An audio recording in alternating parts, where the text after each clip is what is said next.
What's up, Jesus lovers, and welcome back to Epic Journey Through the Bible. We are looking today at Lift Up Jesus. That's my challenge to you, each and every one of you today, is Lift Up Jesus. My name is Pastor Jacob Serns, and I do this every single day on my YouTube channel here. We're looking at the life of Jesus Christ. We're going story by story, chapter by chapter. Right now we're in John chapter 12, and we're looking at the part where Jesus specifically says that his soul is troubled within him because he knows that he's going to die. He knows he's going to die. Now, even just that in and of itself is kind of crazy. If you knew the exact day on which you would die, that would be really nerve-wracking as you're just slowly moving and progressing towards that day, especially if you knew how you would die and you'd be crucified and tortured and all that. So Jesus is experiencing natural human emotion as he knows when he's gonna die and he knows how he's gonna die, and he's moving and inching and closer to that dreadful day that he would experience. So he says, my soul is troubled within me, and he says, but for this purpose I've come.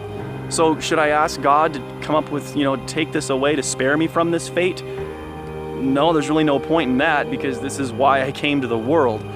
And so he says, Father, glorify your name. And a booming voice comes out of heaven and says, I have glorified it, and I will glorify it again.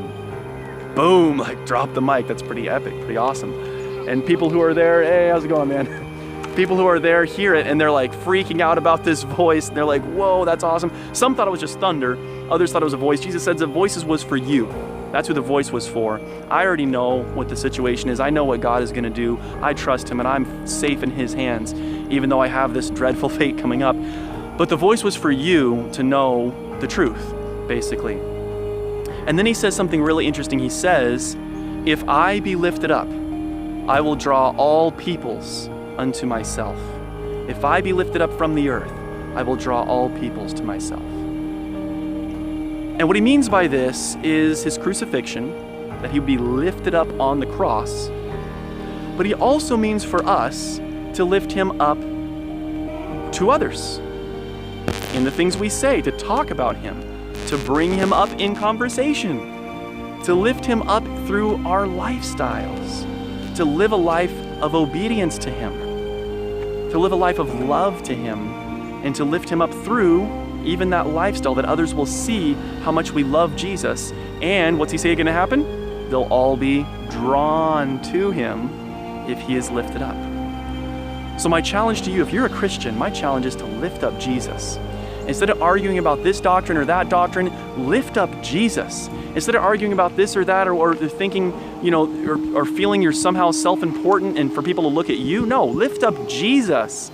Instead of looking at differences and bickering with people, lift up Jesus. And as we look at him and his life, all the doctrine will be sorted out, because Jesus, his doctrine is clearly exemplified through his lifestyle. Jesus did a lot of things that Christians aren't doing today. And so if we want to find the true doctrine, we look at his life and then pattern our lives after his example. Do the things he did, say the things he said, go the places he went. Be like Jesus in the way that we love others, in the way that we love God, in the way that we obey God. Jesus said, if you love me, keep my commandments. So we want to follow him in all things. So what's the answer, guys, in all of this? Christians of all different denominations, of all different backgrounds, people around the world, lift up Jesus. That's going to simplify things for you in your life real quickly. Lift up Jesus. Guys, push a thumbs up button if you like this video. Push a thumbs up button if you like Jesus. You can subscribe over here, watch another video here. Peace, love, and the joy of the Lord to each and every one of you guys. I will see you guys next time.